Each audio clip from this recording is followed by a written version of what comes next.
한국과 미국, 일본이 국제 무대에서 처음으로 북한의 핵 개발 중단 조치를 촉구하는 공동 발언을 했습니다.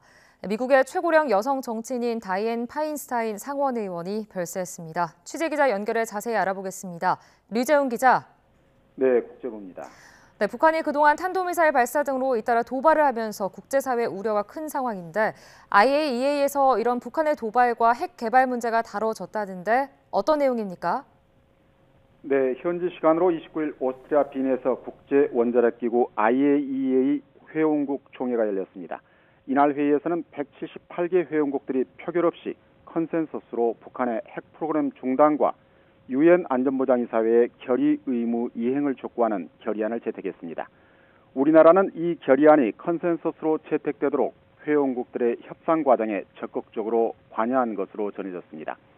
이번 회의에서 한미일 세 나라는 북한을 향해 공동 발언을 했습니다. 한미일 세 나라는 지난 30여 년간 북핵 문제가 지속되고 있는데 우려를 표명하고 북한의 핵무기 개발과 탄도미사일 발사 등 도발을 중단하고 비핵화를 위한 구체적인 조처를 취하라고 촉구했습니다. 또 회원국들이 컨센서스로 결의안을 채택한 점을 강조하면서 국제사회가 북한의 불법적이고 무책임한 핵무기와 탄도미사일 개발을 더 이상 용납하지도 않을 것이라는 점을 지적했습니다.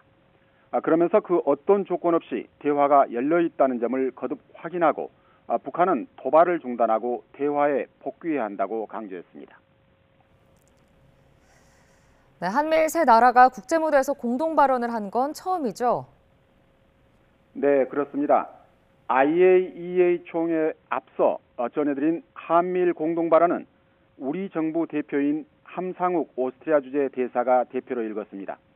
세 나라가 북핵 문제를 다루는 다자 외교 무대에서 이렇게 공동 발언을 한 것은 이번이 처음입니다. 지난 8월 세 나라 정상이 미국 캠프 데이비드에서 안보를 비롯한 전방위적 협력 공조 체계를 갖추기로 합의한 이후 북핵 대응에서 강력한 공조 의지를 세계 각국에 보여준 것으로 해석됩니다. 네, 미국에서 최근 고령 정치인 논란이 많은데 최고령의 파인스타인 상원 의원이 별세했다고요? 네, 그렇습니다. 다이앤 파인스타인 상원 의원이 향년 90세를 일기로 별세했습니다.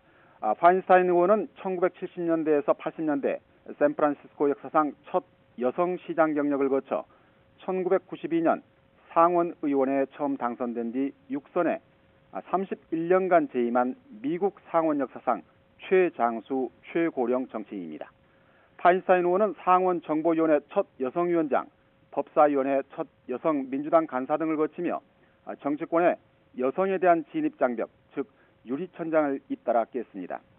바이든 대통령은 성명을 내고 많은 미국인에게 롤모델이었고 여성 지도자들에게 지대한 영향을 줬다고 고인을 기리며 애도했습니다. 파인스타인 의원은 최근 몇 년 건강이 악화하면서 사퇴 압박을 받아왔는데 결국 임기를 마치지 못한 채 사망하면서 80살의 조 바이든 대통령이나 81살의 미치 매코널 공화당 원내대표 등 고령 정치인의 직무 수행을 둘러싼 논쟁은 더 거세질 것으로 보입니다. 지금까지 국제부에서 전해드렸습니다.